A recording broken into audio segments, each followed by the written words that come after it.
மரம் அற்புதமான மரம். எண்ணற்ற பறவைகளுக்கு இன்றும் இடமளித்து உணவளித்து இளைப்பாறுதலை தந்து வருகின்ற ஒரு மரம். எண்ணற்ற மாணவர்களை இதன் அடியில் அமர வைத்து நிழல் தந்து அவர்களை படிக்க வைத்து உருவாக்கிய மரம்.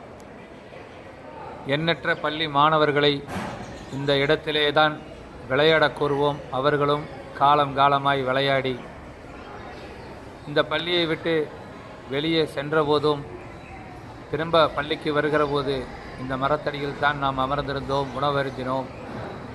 இப்படியெல்லாம் பெருமை பேசக்கூடிய பெருமை மிக்க ஒரு மரம்.